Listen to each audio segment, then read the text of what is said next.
Okay, move out.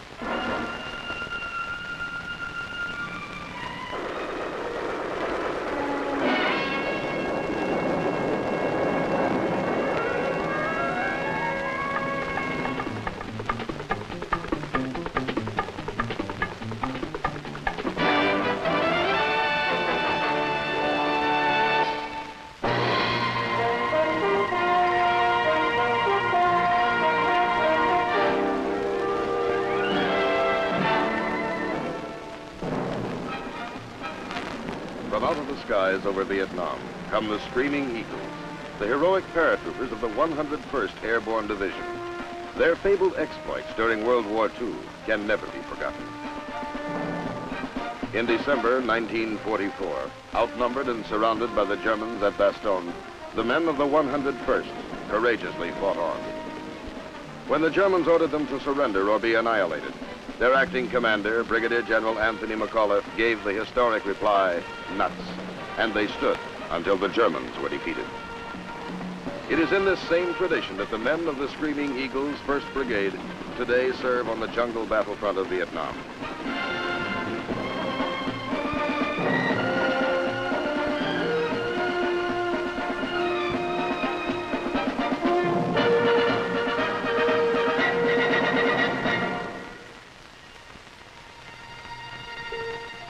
On a warm spring day in 1965, several Army aviation companies arrive in Vietnam aboard the carrier USS Iwo Jima. It is the beginning of the Army's air mobility buildup, the first of the assault helicopters, which soon will fill the air over this embattled land. Even as the pilots of the 101st Aviation Battalion whirl away toward the field at Vung Tau, all of South Vietnam is infested with Viet Cong. From the north, they stream down the Ho Chi Minh Trail, and like a disease, spread throughout the Southern Republic.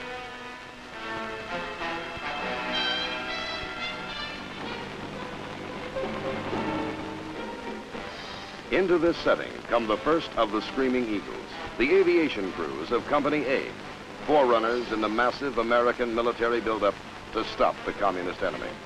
For the Republic, this is a time of desperation.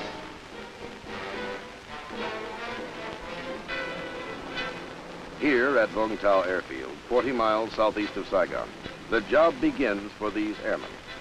Along with helicopter crews from other aviation companies, the men of the 101st are to be processed for movement to their new homes in the forward areas of Vietnam.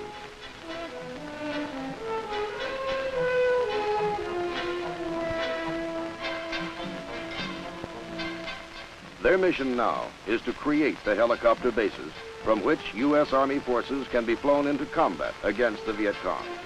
Quickly now, they make ready. In the next 90 days, before the airborne infantry arrives, these men will do a man-sized job.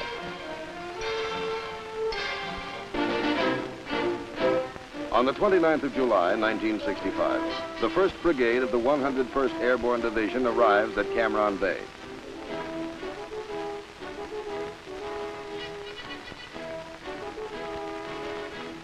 The brigade, with its supporting elements, is commanded by Colonel James Timothy, who is welcomed to Vietnam by Ambassador Maxwell Taylor.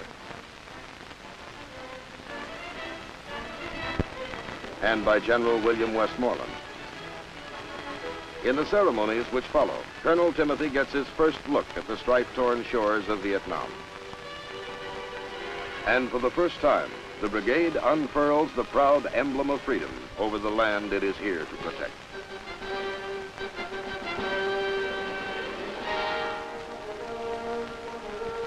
To Ambassador Taylor, the occasion holds a special meaning, as the one-time commander of the 101st talks to his son, Captain Thomas Taylor, now a member of the Screaming Eagles. Concluding the day's events, some of the airborne infantrymen stage a parachute jump for Ambassador Taylor and General Westmoreland. It is to be one of the few jumps these paratroopers will make in Vietnam. The Screaming Eagles descend toward the earth and the unknown hardships of jungle warfare they will face in the months ahead. Within 2 weeks after their arrival at Cam Ranh Bay, the Screaming Eagles are sent northward on their first combat operation. As they sail for Qui Nhon, 130 miles up the coast, It is mid-August, and the brigade hasn't yet had time to establish its permanent home base in Vietnam.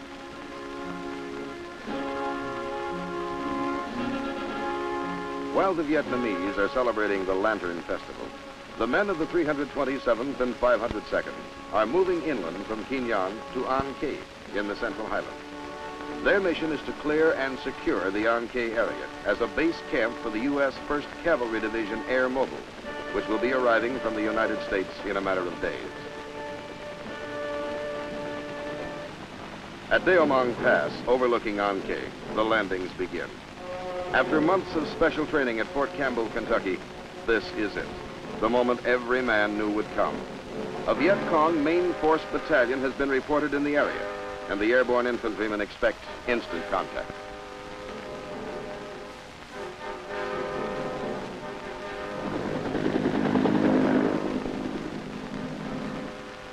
But it doesn't come.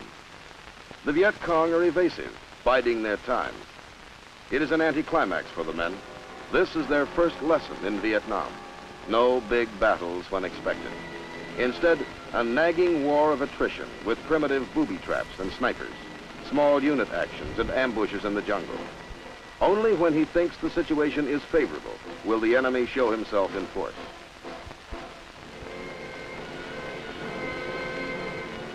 So the long, hard task of ferreting out the communist enemy begins. And the Screaming Eagles are good at their job. By the end of September, they will kill 600 Viet Cong. It will be a difficult thing, and some of these airborne fighting men will die. But the job, for this time, will be done. As the advance elements of the 1st Cavalry Division begin arriving at An Khê, they commence taking over the area secured by the Screaming Eagles. Finally, the men of the 101st Airborne are free to head south and establish their own home base in Vietnam.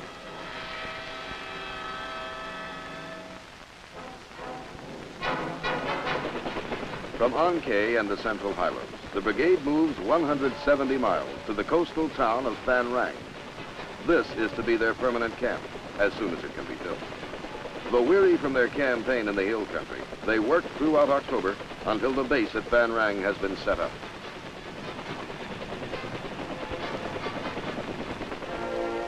General Westmoreland visits the Screaming Eagles on Thanksgiving Day, 1965, and inspects the camp at Phan Rang. He is pleased with their performance at An Khê and congratulates them on a job well done. Even as he returns to Saigon, the brigade is conducting local search and clear operations. As the new year begins, the entire brigade is deployed to Tuy Hoa, 100 miles to the north in Phu Yen province. Known as the Rice Bowl, this is the richest rice-growing region in central Vietnam. From this fertile area come crops to feed all the people of central Vietnam.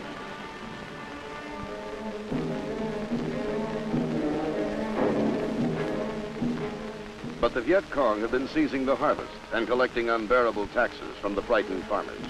Now come the Screaming Eagles to protect the rice harvest and stop the Viet Cong. Codename Operation Van Buren. The orders read, search out the enemy in the Tuy Hoa sector and destroy him. This assignment will be tedious. The VC desert their dwellings and avoid confrontation with the Americans. Yet the district is infested with an enemy who makes night raids and continues to molest the farmers. The search goes on.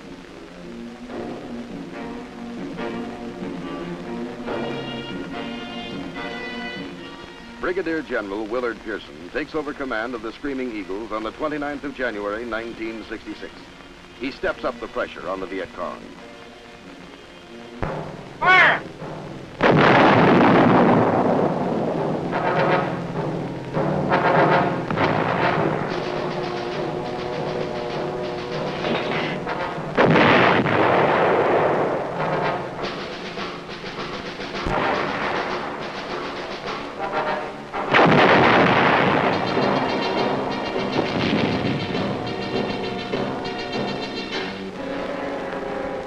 Across the broad reaches of Phu Yen province, the Viet Cong are pursued. For the most part, they evade capture and withdraw to disappear in hidden underground sanctuaries. In the wake of U.S. military operations, the enemy rice raids diminish. But the VC themselves mingle with the local people and often are bypassed, attacking our units from the rear at night.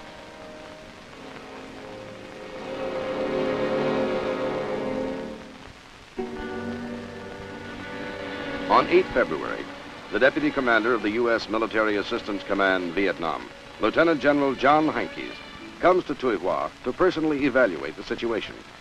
What he sees convinces him that the enemy is well entrenched in the district, that it will require repeated efforts by the 101st to dislodge these communist guerrillas.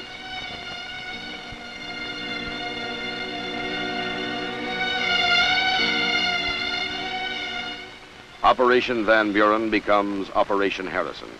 February becomes March, and daily the Screaming Eagles patrol the jungles and foothills surrounding the rice fields of Tuy Hoa. Enemy main force headquarters are located and hit by the U.S. Air Force with B-52 bombing raids. The men of the brigade go in to check the results and prepare field reports for Air Force intelligence.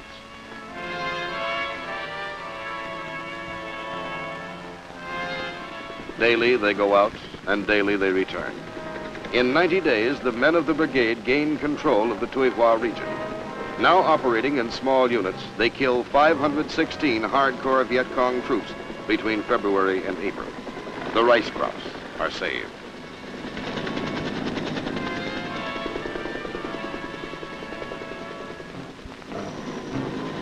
Once, early in March, the men of the brigade receive a surprise visit from one of Hollywood's movie heroes, Robert Mitchum. During this enjoyable interlude, there is talk about the glamorous girls of the film world.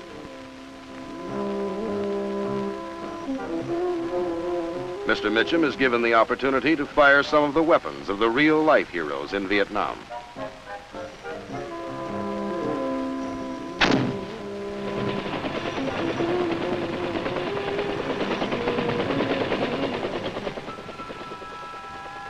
In mid-April 1966, the 2nd Battalion of the 327th is left to guard the rice harvest at Tuy Hoa, and the rest of the brigade moves out on Operation Austin. 2 weeks in the area around Phan Thiet, then onward to Nang Co, near the Cambodian border. Here, where the Ho Chi Minh Trail enters South Vietnam, the Screaming Eagles meet the 141st Regiment of the North Vietnamese Army. For a while, the fighting is intense.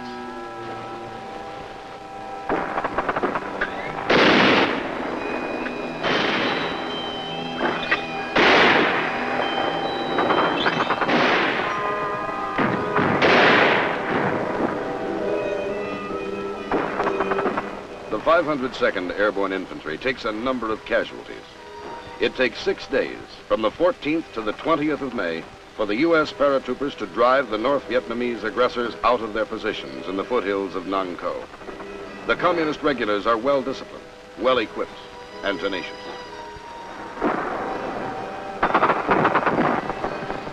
In spite of heavy ground fire, Army aviators get in with their dust-off helicopters, and the wounded are whisked away to safety. This is the enemy. When he was captured, he was carrying a machine gun made in Czechoslovakia. He won't be using it again. As for his comrades, they have been put to rout, and in their hasty flight, they have dropped their arms. Over 100 of the North Vietnamese lie dead in the mountains. Victory at Nang Co is ours.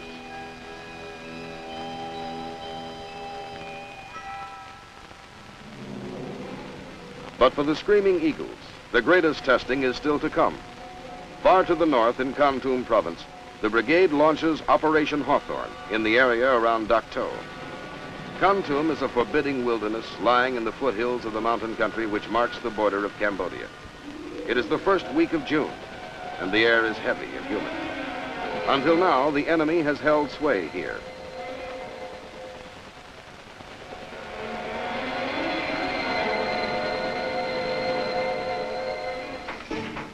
"30 miles north of the little town of Dak To, the airborne engineers erect a crude bridge. A few miles beyond lies an American Special Forces camp. It has been under siege by the Viet Cong for nearly a week. Supplies and ammunition are badly needed, and relief troops must get through. The first of the trucks, begins crossing.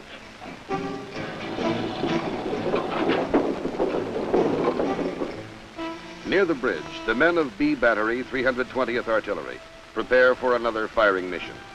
Throughout the morning, they have rained howitzer shells upon the enemy forces attacking the camp. Now, with fresh supplies of ammunition, they're ready to begin again. Each time the shelling starts, the enemy withdraws his attacking forces to escape the punishing fires. When it is lifted, he regroups and again tries to take the camp. Despite week-long airstrikes by U.S. Air Force jets, the Viet Cong have shown no signs of withdrawing. But the artillery fire, directed by those defending the outpost, is having a telling effect.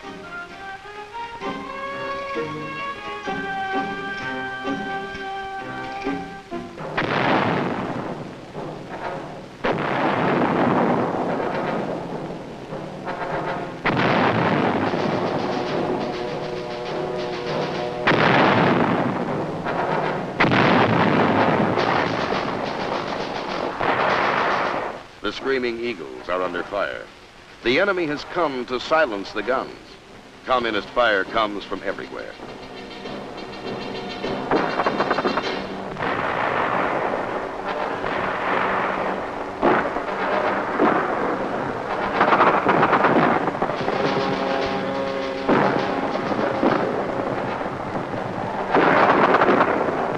Out there, the enemy is creeping in. He will try to overrun the American positions. The waiting is agony.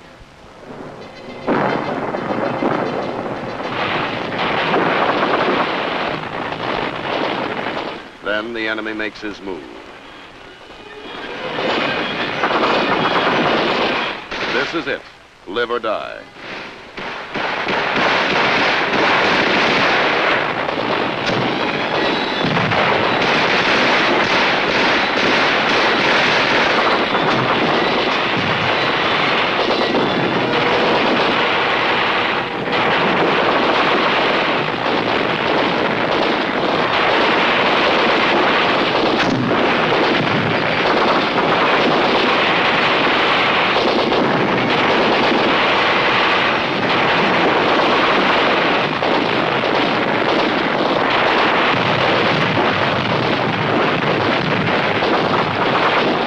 In the forefront, General Pearson, the boss, here in hell.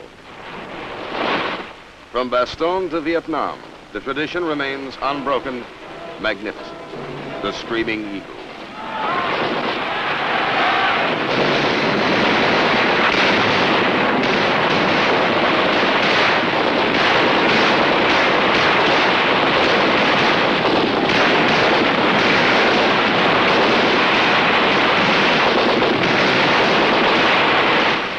The battle wanes. A small part of Operation Hawthorne is over. Some of the men of the 101st will fight no more. But for this day, the bastions of freedom held. They came from the north, a full battalion. Their weapons, not ours, have been silenced.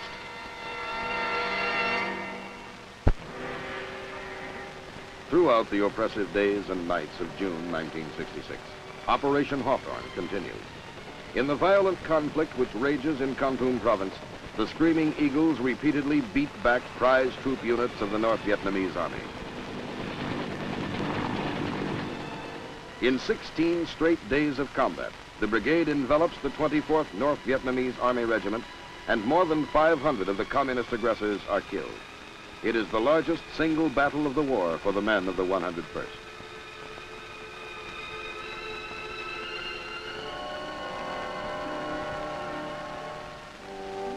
The bitter struggle to preserve the freedom of this little Asian nation is made more bearable as each man is enriched in spirit and strengthened in his resolve.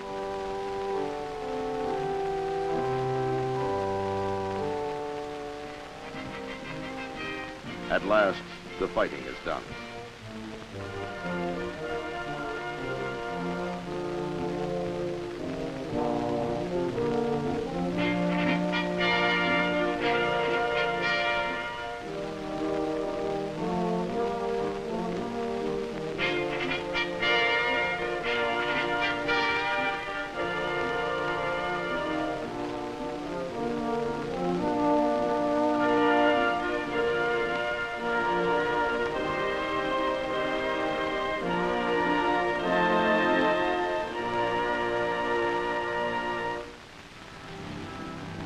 All the world had heard about the gallant Screaming Eagles and the battles of Operation Hawthorne.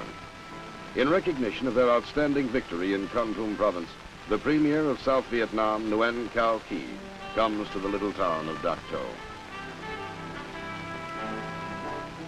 Premier Qui and the deputy premier express the gratitude of their nation in a way that fighting men can understand.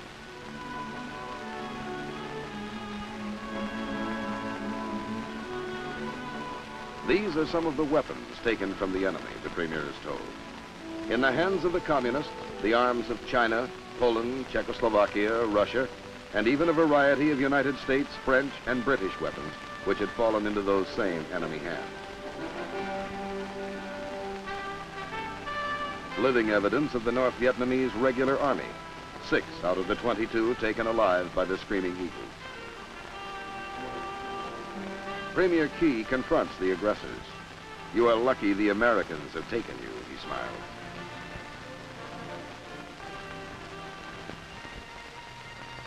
On the 21st of July, following surveillance operations along the Laotian and Cambodian borders, the brigade returns to Tuy Hoa.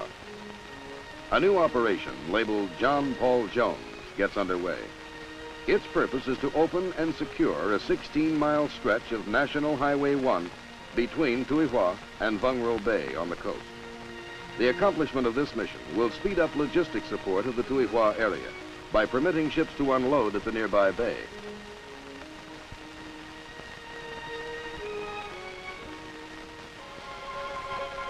It begins with elements of the 502nd Infantry landing at the cliff-guarded Vung Ro Bay, where, without encountering resistance, they begin moving inland to link up with the oncoming units of the 327th.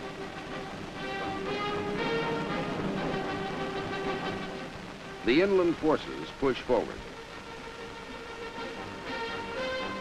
securing the highway and sweeping the adjoining countryside. Supported by helicopter gunships, heliborne assault troops clean out the operational zone within 6 weeks. By early September 1966, they have secured Vung Ro Bay and Highway 1 north to Tuy Hoa. Sweeping through the mountains, the brigade captures 40 North Vietnamese and Viet Cong and kills 209 others.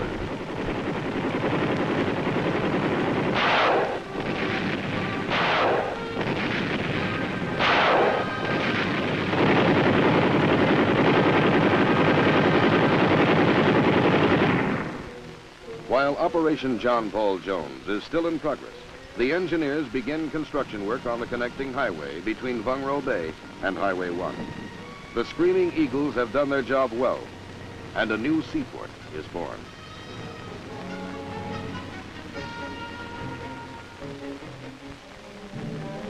In the weeks which follow, the brigade protects the rice farmers as they harvest some 17,000 metric tons of the precious grain. Once again, the Tuy Hoa sector becomes a battlefield, and the Viet Cong suffer heavy losses, with 239 killed and 42 captured.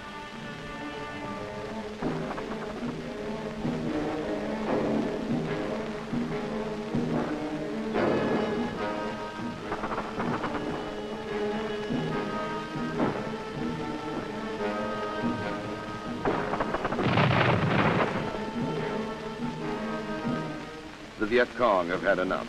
They are nowhere to be found.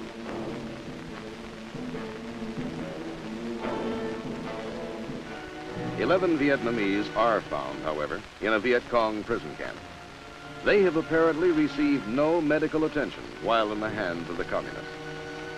Held by the Viet Cong for several months, their ailments range from open sores and skin infections to malnutrition, as well as deformities caused by unset broken bones.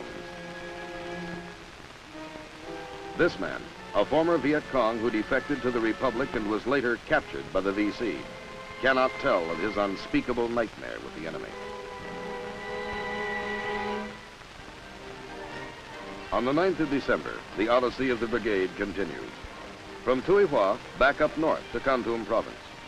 The Viet Cong have been cleared from Phu Yen province by this time, and the Screaming Eagles are moved to the north in a record 48 hours by the U.S. Air Force.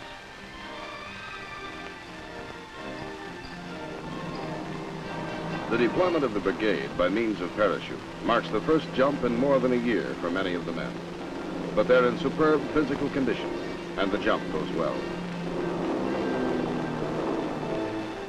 As 1966 draws to a close, the brigade descends upon Kon Tum province to take part in Operation Picket. Fighting side by side with Vietnamese army forces and militia, the men of the 101st once again will scour the countryside, finding and finishing the enemy.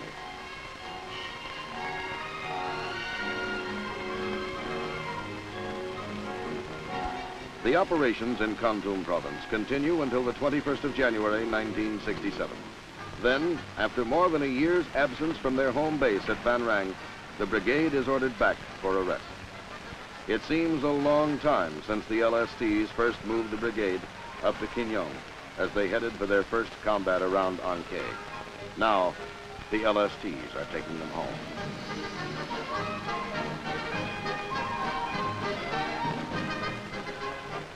On the 26th, the last convoy rolls into camp at Phan Rang. Brigadier General Willard Pearson welcomes the men home. It will be one of his last official acts as brigade commander.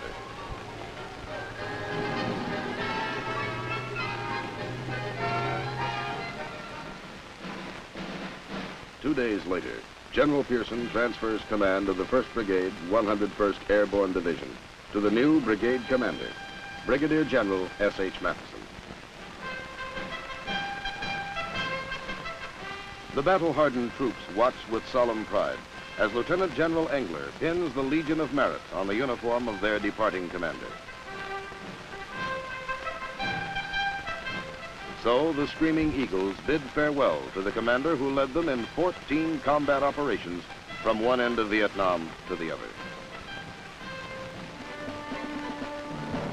For the Screaming Eagles, as for the rest of the United States military forces in Vietnam, the valiant effort to keep that young nation free continues.